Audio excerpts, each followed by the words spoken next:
veut dire qu'il faudrait qu'il soit solvable, etc. Ce qui n'est pas toujours le cas, mais donc en fait, on se dit, on a l'impression qu'une fois de plus, on a un constat, mais en fait, il n'y a pas vraiment de solution.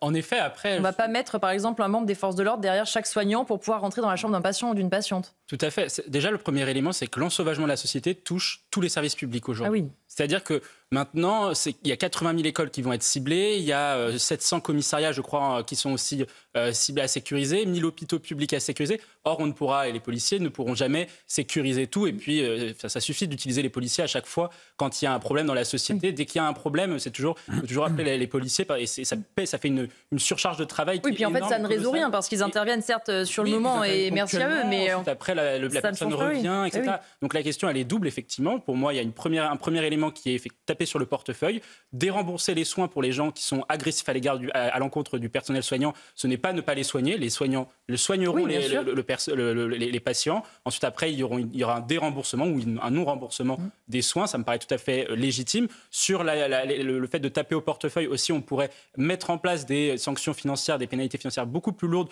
notamment en cas de port de couteau, je pense. Nous, on a travaillé sur cette question-là. Il faut systématiser une amende forfaitaire, par exemple de 1 000 € dès que quelqu'un porte un couteau, parce que ça n'a absolument pas lieu d'être aujourd'hui dans notre société. Et comme vous l'avez dit, 99% des Français trouvent que se balader avec un couteau, ça n'a aucun intérêt. Mais ça, c'est une charge supplémentaire aussi pour les forces de l'ordre s'il faut faire vider les poches de tout le monde dans la rue. Non, mais par exemple, il y a l'idée qui avait été soumise, les portails métalliques, par exemple, dans les services publics, ça peut fonctionner. Et donc, dès qu'on récupère quelqu'un qui a un couteau, eh bien, on lui colle une amende. Et s'il ne peut pas payer l'amende, eh bien, on va suspendre les revenus sociaux, RSA, etc.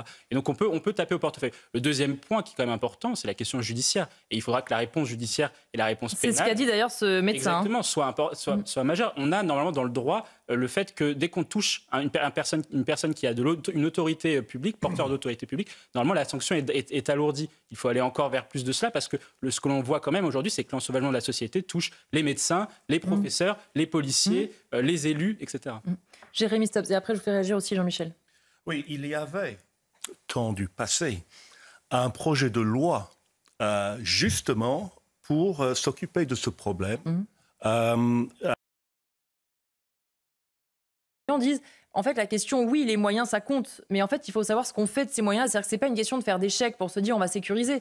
L'enjeu, c'est aussi l'état d'esprit de tout le monde qui doit changer, à commencer par celui de nos politiques. Bien sûr, la réponse par les moyens est une réponse toujours qui est facile et qui ne résout pas la question, comme vous l'avez très justement signifié. Le problématique, c'est une question de philosophie quasiment politique. C'est-à-dire qu'aujourd'hui, on a pendant longtemps refusé le diagnostic déjà. Ça, c'est un premier élément. C'est-à-dire qu'il y a eu une sorte de culture de l'omerta dans notre pays sur le niveau de violence au sein de nos services publics, à l'hôpital, à l'école ou dans les commissariats. Cette culture de l'omerta, elle a laissé place à une culture de l'impunité. C'est-à-dire que comme on n'en parlait pas, comme on ne posait pas le bon diagnostic sur la situation, les délinquants, les criminels se sont dit on peut recommencer quand on veut et c'est bien là le problème. Et c'est ça que les Français refusent et exècrent au plus haut point. C'est l'impunité parce que l'impunité, elle amène à un troisième élément qui est la récidive. Et quand on voit que dans nos prisons, il y a un certain nombre de récidivistes,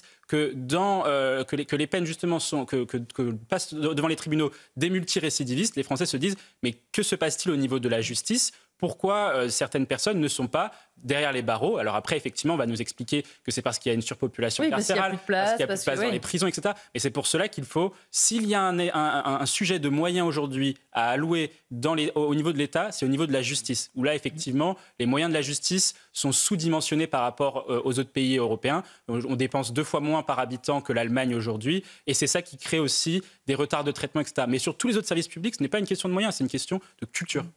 On va marquer une pause et on se retrouve pour la suite de Midi News. On parlera de nouveau de la situation internationale, à la fois ce qui se passe au Royaume-Uni, on se rendra sur place et puis on sera aussi avec le général Clermont qui nous parlera des options militaires d'Israël et du rôle des Américains sur place. À tout de suite.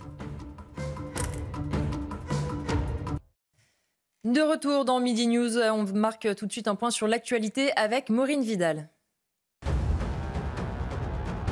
Les recherches pour retrouver Lina ont repris en Haute-Saône. 90 gendarmes sont mobilisés. Des recherches avaient eu lieu sans résultat dans les Vosges la semaine dernière. Un rebondissement dans l'enquête de l'adolescente de 15 ans disparue en septembre dernier dans le Bas-Rhin après la découverte de son ADN. de critiquer Paris, c'est normal, c'est leur rôle. C'est un sport national aussi. C'est un sport national et la France a là encore une médaille d'or. Donc, rien de nouveau là. Et Mathieu, on voit aussi par contre des Parisiens qui avaient quitté Paris en se disant ça va être un enfer les Jeux Olympiques, je fuis, et qui maintenant se disent finalement j'ai peut-être loupé l'occasion de vivre un Paris différent, un Paris sympathique et de vivre aussi un peu cette communion et cette ferveur. Oui, la plus grande réussite des Jeux Olympiques de Paris, c'est la victoire de nos sportifs. Parce que quand on regarde en fait le niveau d'engagement des Français en général sur les compétitions sportives, que ce soit sur les compétitions comme le football, Coupe du Monde, Euro, ou même sur le rugby notamment, avec la Coupe du Monde de rugby, lorsque les équipes de France gagnent, les Français sont au rendez-vous. Lorsque c'est un peu moins le cas, effectivement, l'engouement sera toujours un peu moins fort. Ensuite, après, les Jeux Olympiques, et c'est aussi, je pense que c'est ce qu'ont vu les Français, notamment les gens qui habitent en province, ma famille vient de province évidemment aussi, c'est que la cérémonie d'ouverture, elle n'a pas totalement valorisé la France, elle a valorisé surtout Paris. Et les monuments de Paris. Et les monuments de Paris. Et c'est c'est ça, c'est la réalité aujourd'hui de ces Jeux Olympiques qui visent à valoriser la ville de Paris. Et donc, effectivement, on peut comprendre que des Français ne soient pas en total accord avec cela et se sentent moins représentés par la ville de Paris en elle-même plutôt que par la France. Alors que si on avait fait effectivement les choses où on magnifie plutôt le pays plutôt que Paris, les Français, ce serait peut-être de province, entre guillemets, ce serait peut-être plus prise de passion pour ces Jeux Olympiques. Et on rappelle quand même, Jean-Christophe Couy, qu'il y a des épreuves, par exemple Marseille, Lille, Châteauroux aussi, Nantes, mais en fait on voit que autant ça ne peut quasiment pas exister, mais en tout cas globalement le défi sécuritaire pour l'instant il est relevé.